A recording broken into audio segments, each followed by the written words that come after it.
هي الحلقات تحفظني بآيات من القرآن، هي الحلقات تملأني بحب المصطفى العدنان، هي الحلقات تحفظني بآيات من القرآن، هي الحلقات تملأني بحب المصطفى العدنان، وأخلص نيتي دوما لرب واحد ديان بروح ملؤها طهر. Sure Al-An'am tefsiri 151. ayetten başlayıp okuyayım inşallah. Bismillah, elhamdülillah ve salatu ve selamu ala Resulillah ve ala alihi ve sahbihi ve sellem. Esselamu aleyküm ve rahmetullahi ve berekatuhu.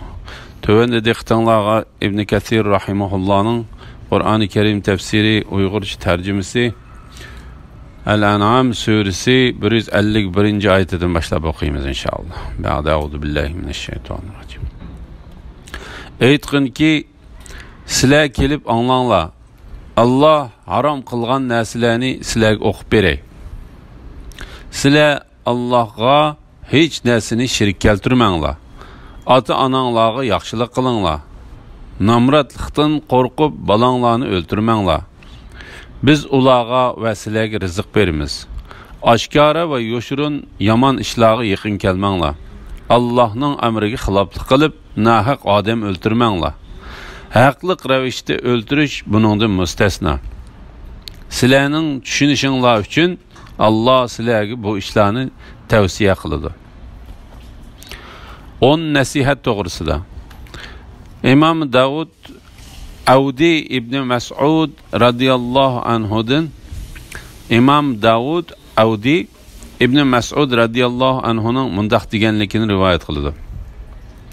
Kimiki Payg'ambar alayhisalomning oxirgi mezgildagi vasiyatlarini bilmoqchi bo'lsa, Alloh taolaning aytqinki, sizlar kelib anglanglar.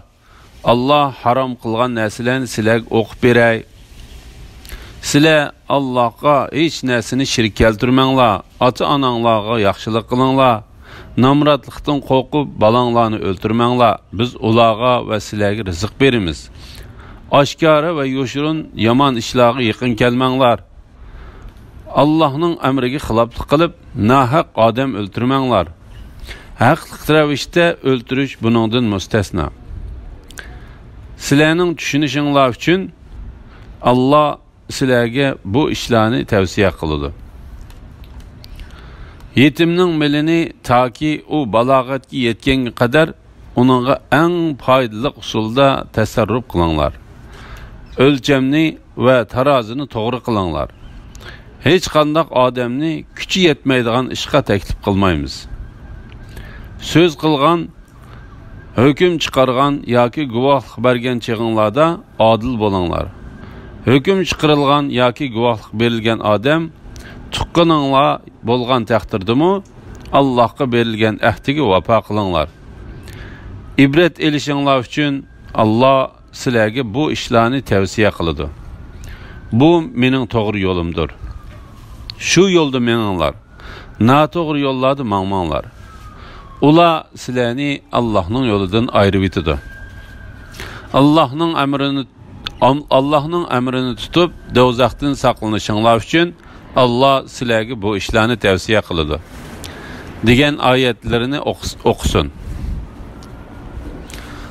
Hakim İbn Abbas radiyallahu anhumaning Sur An'amda ma'nolari ochiq bo'lgan oyatlar bordir. Bular Qur'oni Karimning asosidir deb yuqoridagi oyatlarni o'qiganligini rivoyat qiladi. Hakim Ubada ibn Samit radiyallahu anhu'nun mundaq deganligini rivoyat qiladi. Payg'ambar alayhisalom: "Qaysinglar 3 ishda menga bay'at qilsizlar?" deb aytqinki, sizlar kelib anglanglar. Allah harom qilgan narsalarni sizlarga o'qib beray. Sizlar Allohga hech narsani shirk keltirmanglar. Ota-onanglarga yaxshilik qilinglar. Namratlikdan qo'rqib balanglarni o'ltirmanglar. Biz ularga va sizlarga rizq beramiz. Oshkora va yo'shirin yomon ishlarga yaqin kelmanglar. Allah'ның əmriga xiloflik qilib nahaq odam o'ltirmanglar. Haqliq ravishda o'ltirish buningdan mustasno. Sizlarning tushunishinglar uchun Allah sizlarga bu ishlarni tavsiya qiladi degan oyatni o'qidi. Ondan kimiki mushu vasiyatlarga amal qilsa, onunğa mukofot berish Allah Taolaning ustiga bo'ladi. Kimiki bu vasiyatlardan birariga amal qilolmay qolsa, shuning bilan Allah Taala uni dunyoda biror yomonlik bilan tutgan bo'lsa, bu uning amal qilolmagan gunohiga kafarat bo'ladi. Kimniki Allah Taala dunyoda biror yomon ish bilan tutmay, oxiratga kechiktirgan bo'lsa, uning ishi Allah Taolaga topshiriladi. Allah Taala xolisa uni azoblaydi, xolisa kechirib yetadi dedi. Bu oyatning ma'nosi Allah Taala payg'ambari Muhammad alayhissalomga: "Ey Muhammad sallallohu alayhi vasallam, o'zlarining buzuq qarashlari va shaytonning ozdirishlari bilan Allah Taoladan boshqasiga ibodat qilgan, Allah Taala rizq qilib bergan narsalarni harom sanagan va faqirlikdan qo'rqib bolalarini o'ltirishgan mushriklarga aytqinki, sizlar kelib anglanglar. Allah haram qilgan narsalarni sizlarga o'qib beray. Ya'ni sizlar kelinglar, men sizlarga Rabbinglar haram qilgan narsani bayon qilib beray. Mening bu bayonim hargizmi gumonga asoslangan bo'lmasdan, balki Allah Taala tarafidan bo'lgan bir vahiy va buyruq bilan bo'lgandir. U vasiyatlar tuvandikilardan iboratdir. Shirk keltirishdan to'sqanlik to'g'risida. Sizlar Allohga hech narsani shirk keltirmanglar. Ya'ni men sizlarga Allah Taolaga hech narsani shirk keltirmanglar deb vasiyat qilaman. Bu haqda Imom Buxoriy va Muslim Abu Dar radhiyallohu anhudan payg'ambar alayhissalomning mundaq deganligini rivoyat qiladi. Jibril kelib, sening ummatingdan kimiki Allah Taolaga hech narsani shirk keltirmay o'lib ketsa, u jannatga kirdi deb xo'sh bishorat berdi. Men agar u kishi zina qilgan va o'g'irlik qilgan bo'lsa-mu jannatga kiramdi dedim. Jibril u zina qilgan va o'g'irlik qilgan bo'lsa-mu jannat kirdi dedi. Men yana u zina qilgan va o'g'irlik qilgan bo'lsa-mu jannat kiramdi dedim. Jibril u zina qilgan va o'g'irlik qilgan bo'lsa-mu jannat kirdi dedi. Imom Ahmad va Tirmizi Abu Dar radhiyallohu anhudan hadis qudusida payg'ambar alayhissalomning mundaq deganligini rivoyat qildi. Allah Taala: "Ey odam bolasi, agar sen menga duo qiladiganlar va mendan umid qiladiganlar bo'lsang, men sendan o'tilgan gunohlarni cho'qim kechiraman." La ilaha illalloh. U gunohlaring har qancha ko'p bo'lsa-mu, men uningga parvo qilmayman. Agar oldimga menga shirk keltirmayla, zimin to'shqichi gunoh bilan kelsangmi, men oldinga zimin to'shqichi mag'firat, ya'ni kechirim qilish bilan boraman. Sen osmonning qahriga yetkicha xatolik o'tkazib, ondan mendan xatoligingning kechirilishini tilasang, men kechiraman dedi. Subhanalloh. Ya Allah.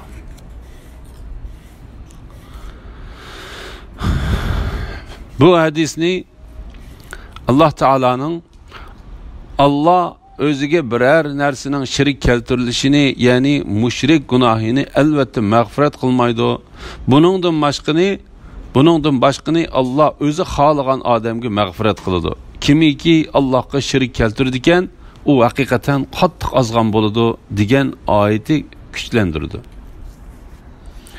Imom Muslim Abdullah ibn Mas'ud radhiyallohu anhuning mundaq deganligini rivoyat qildi. Kimiki Allah Taolaga hech narsani shirk keltirmay o'lib ketsa, jannatga kirdi. Bu vaqt kelgan oyat va hadislar nihoyat ko'pdir. Ota-onaga yaxshilik qilishga buyurilganlik to'g'risida. ota-onanglarga yaxshilik qilinglar. Ya'ni ota-onanglarga yaxshilik qilishga buyurayman va tavsiya qilaman. Alloh taolo bu vaqtda mundaq deydi. Rabbing faqat uning o'ziga ibodat qilishinglarni va ota-onanglarga yaxshilik qilishinglarni tavsiya qildi. Alloh taolo ko'p Allohda o'ziga bo'ysunish bilan ota-onaga yaxshilik qilishni buyurgan buyruqlarini bir yerda keltirdi. Tuvendagi oyatdimi shundoq kelgan. Ey inson, menga va ota-onangga shukr qilgin. Oxir qaytadigan joy mening dargohimdir. Agar ota-onang seni sen bilmaydigan narsani menga shirik keltirishga zo'rlasa, ularga itoat qilmagin. Ularga dunyoda yaxshi muomalada bo'lgin. Ya'ni diningga ziyon yetmaydigan asosda yaxshilik qilgin. Menga toat bilan qaytgan odamning yo'liga ergashgin. Ondan mening dargohimga qaytsizlar. Sizlarga qilmishinglarni aytib beraman. Bu oyatda Alloh taolo ota-ona mushrik bo'lgan bo'lsa-mu, ularga yaxshilik qilishga buyurdi. O'z vaqtida biz Isroil avlodidan Allohdan boshqaga ibodat qilmaslikqa, ota-onaga, hech aqrabolarga, yetimlarga, miskinlarga yaxshilik qilishga, kishilarga yaxshi so'z qilishga, namoz o'tashga, zakot berishga ahd oldik. Buningga o'xshash oyatlar nihoyat ko'pdir. İmam Buxoriy va Muslim Ibn Mas'ud radhiyallohu anhuning mundaq deganligini rivoyat qildi. Men payg'ambar alayhisalomdan qaysi amal ibodat eng yaxshi deb so'radim. Payg'ambar alayhisalom vaqtida o'qilgan namoz deb javob berdi. Ondan qaysi deb so'radim. Payg'ambar alayhisalom ota-onaga yaxshilik qilish dedi. Ondan-chi dedim. Payg'ambar alayhisalom Alloh yo'lida jihad qilish dedi. Ibn Mas'ud payg'ambar alayhisalom bularni menga so'zlab berdi. Agar uningdan buningdanmi ko'p savol so'ragan bo'lsam, u savollarimga javob bergan bo'ladi dedi. Balalarni o'ltirib etishdan to'sqanlik to'g'risida Alloh taolo yuqorida ota-onalarga yaxshilik qilishni tavsiya qilgan edi.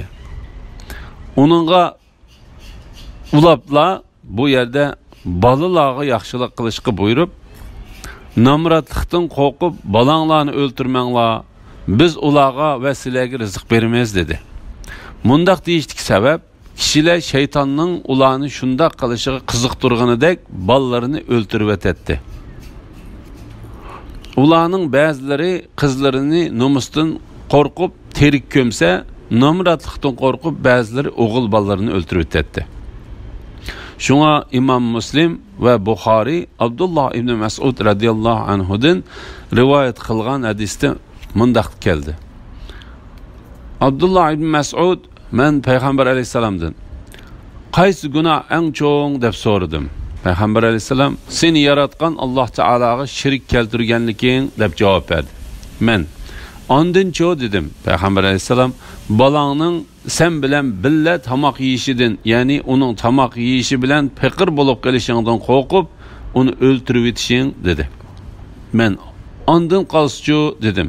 Payg'ambar alayhisalom qo'shningning ayoli bilan zina qilishing deb ondan ular Allohga ikkinchi bir ma'budni shirik qilmaydi. Alloh harom qilgan nahaq odam o'ltirish ishini qilmaydi, zina qilmaydi degan oyatni o'qidi. Alloh taolo kambag'allikdan qo'rqib balalarini o'ltirmaslik haqida mundaq dedi. Kambag'allikdan qo'rqib balalaringlarni o'ltirmanglar. Ularning va sizlarning rizqinglarni biz beramiz. Ularni o'ltirish haqiqatan cho'ng gunohdir. Ya'ni sizlar kelgusida faqir bo'lib qolishdan qo'rqib ularni o'ltirmanglar. Ularning rizqini biz beramiz. Alloh Taala bu oyatda balalarga bek ko'ngil bo'lganlikdan ularga rizq berishni ota-onasidan baldur keltirdi. Ya'ni sizlar ularning tamoq yeydigan sabab bilan o'zinglarning faqir bo'lib qolishdan qo'rqmanglar. Chunki ularga rizqni berish, rizq berish Alloh taolaning ishidir. Ammo bu yerda ota-onaga haqiqatan paqirliq yetgan bo'lg'achqa Alloh taolo namratlıqdan qo'rqib balanglarni o'ltirmanglar, biz ularga va sizlarga rizq beramiz degan oyatida sizlarga deb ota-onani baladan avval keltirdi. Chunki paqirliq holatidagi ota-onaga oldin rizq berish muhimdir. Haqiqatini Alloh taolo bilguchidir. Oshkora va yoshurun yomon ishlarga yaqin kelmanglar. Alloh taolo bu vaqtda mundaq dedi: Ey Muhammad sallallohu alayhi vasallam, ularga aytqinki, Rabbim oshkora va yoshurun yomon ishlarning hammasini, gunohlarni, kishilarga nohaq chiqilishni, Allohning shirki bo'lishga, Allah hech qanday dalil keltirmagan narsalarni Allohga shirik keltirishni, o'zinglar bilmaydigan narsalarni Allah nomidan qalaymaqan so'zlashni harom qildi. Yuqoridagi oyatning ma'nosi oshkora va yoshurun gunohlarni tark etinglar degan oyatda tafsili bayon qilingan edi. Imom Buxoriy va Muslim Ibn Mas'ud radhiyallohu anhudan Payg'ambar alayhisalomning mundaq deganligini rivoyat qiladi. Alloh taoladan bakrak kundashlik qilg'uchi yo'qdir. Shunga Alloh taolo oshkora va yoshurun yomon ishlarni harom qildi. Abdulmalik ibn Umayr Mughira radhiyallohu anhuning mundaq deganligini rivoyat qiladi. Said ibn Ubada: agar men ayolim bilan bir kishining yomon ish qilib turganligini ko'rsam, u kishini qilichning besi bilan uraman dedi. Uning shundaq deganligi Payg'ambar alayhisalomga yetganda Payg'ambar alayhisalom: sizlar Saidning kundashligining qattiqligidan hayron qolamsizlar? Allohning nomi bilan qasamki, mening kundashligim Saidninkidanmi qattiqdir. Alloh taolo mendimi bakrak kundashlik qilguchidir. Shunga Alloh taolo oshkora va yoshurun yomon ishlarni harom qildi dedi. Nahaq odam o'ltirishdan to'sqanlik to'g'risida. Allohning amriga xiloflik qilib, nahaq odam o'ltirmanglar.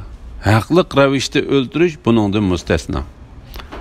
Odam o'ltirish cheklangan oshkora va yoshurun yomon ishlarning qatoriga kirsimi, Alloh taolaning buni bu yerda ayrim bayon qilishi bu ishni qilmaslikka qilingan tavsiyani texmi kuchlantirish uchundir.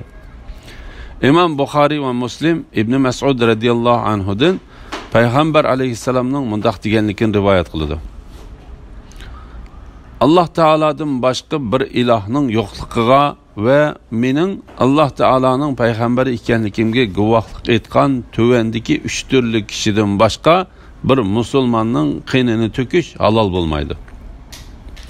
U 3 turli kishi bo'lsa, turmushga chiqib bo'lib zina qilgan, nahaq odam o'ltirgan va islom dinini tashlab musulmonlarning sepidan chiqib ketgan kishidir. U 3 turli kishi bo'lsa, turmushga chiqib bo'lib zina qilgan, nahaq odam o'ltirgan va islom dinini tashlab musulmonlarning sepidan chiqib ketgan kishidir. Shuningdek, musulmonlar bilan tinchlik kelishimi tuzgan kofirlarni o'ltirishmi cheklandi. Bu vaqtda Imom Buxoriy Abdulloh ibn Amr radhiyallohu anhumadan Payg'ambar alayhisalomning mundaq deganligini rivoyat qildi. Kimiki kelishim tuzgan kofirdan birini o'ltirsa, jannatning puruqini puriya olmaydi. Halbuki jannatning puruqi 40 yillik musofidan puriladi. Imom Tirmiziy va Ibn Majah Abu Hurayra radhiyallohu anhudan Payg'ambar alayhisalomning mundaq deganligini rivoyat qiladi. Kimiki Alloh va uning payg'ambarining kepilligiga o'tgan bir kelishim tuzgichi kofirni o'ltirsa, u haqiqatan Alloh taolaning kepilligini buzgan bo'ladi. Shuning bilan jannatning puruqini puriya olmaydi. Halbuki jannatning puruqi 70 yillik musofidan purildi. Sizlarning tushunishinglar uchun Alloh sizlarga bu ishlarni tavsiya qiladi. Ya'ni bu Allah Taala'nın buyruqlarini və tosqan işlərini düşünüşünlər üçün Allah Taala sizlərə vəsiyyət qılğan işləridəndir.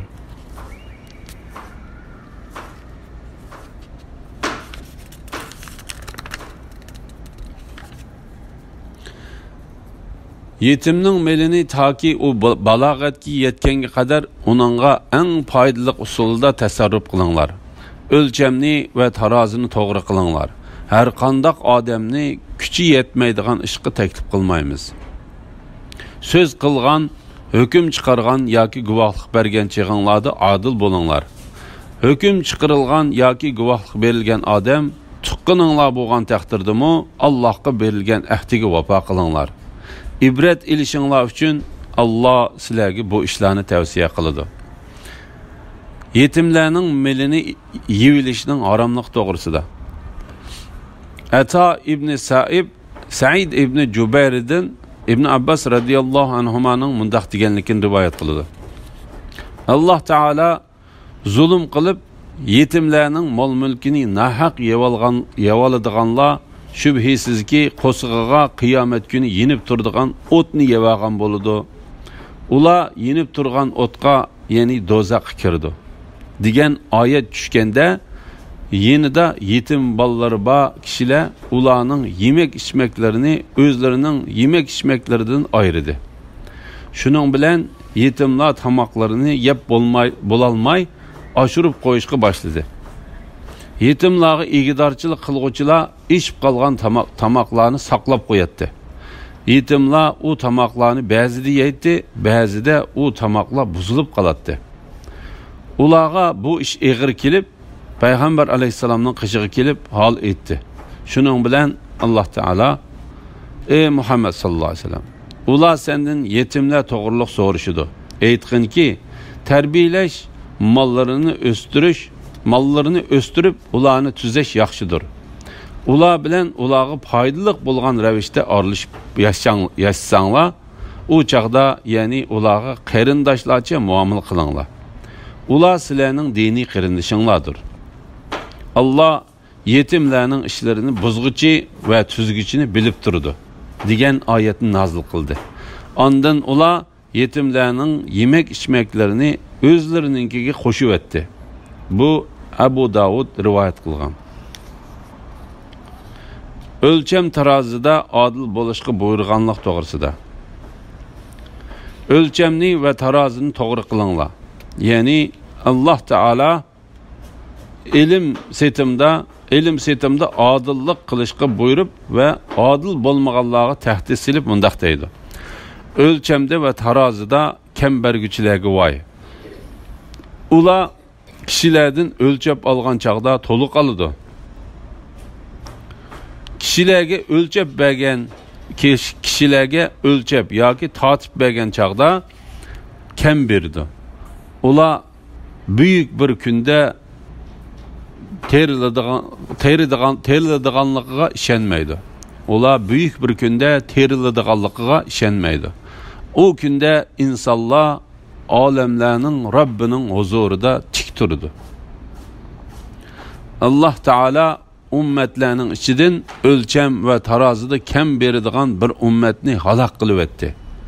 Hiç qandaq adamni kuchi yetmaydigan ishga taklif qilmaymiz. Ya'ni kimiki haqni berish ve ilishda adil bo'lish uchun terishgan bo'lsa-mu, yanada xatolikdan saqlanolmagan bo'lsa, bununla hiç günah yok.